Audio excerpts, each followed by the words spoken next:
Types of networks. There are basically 3 to 4 types of networks. They are LAN, MAN, WAN and CAN.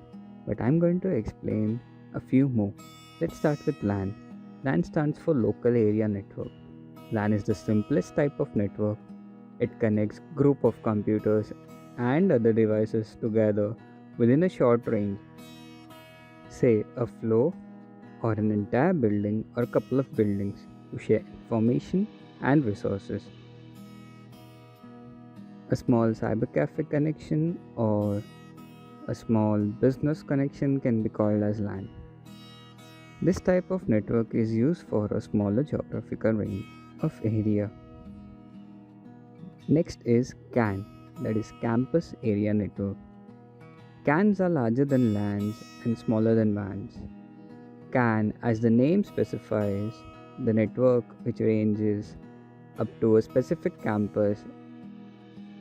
The following example is an example of a school's network where the library, hostels, and the building are connected. So any authorized user inside this perimeter range can access the network. Such type of networks can be maintained and managed by a single person or a small company. Next we have is MAN, that is Metropolitan Area Network. This type of networks are larger than LANs and smaller than WANs. MAN spans an entire geographical area, say a small city or a town, but sometimes a campus as well. Such networks can be handled by a person or a company.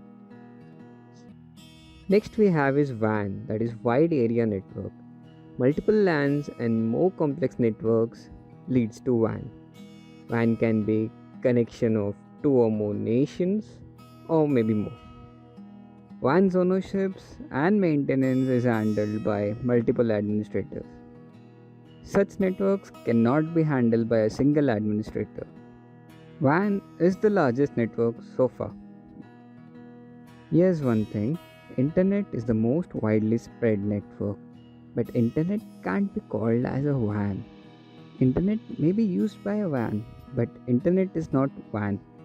So please don't get confused between Internet and WAN. Next we have is PAN, that is Personal Area Network. The smallest and the most basic type of network is PAN. PANs, as the name implies, it is for personal use and for few people around us. This type of networks are used for a personal purposes or for a small office. Such networks are managed by a single person. Next type of network is WLAN, that is Wireless Local Area Network. It functions same as LAN, but it uses wireless technology such as Wi-Fi. So there is no use for any cables here. WLANs are applicable as an alternative for LANs.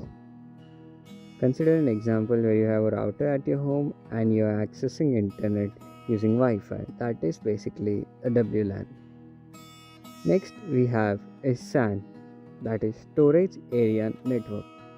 SAN is used for storage purposes.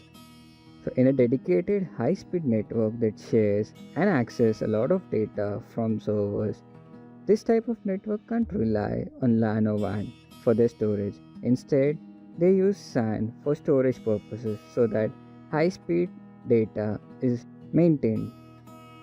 In such type of dedicated high-speed network, the data transfer rate is so high that they actually need a new network to store their data.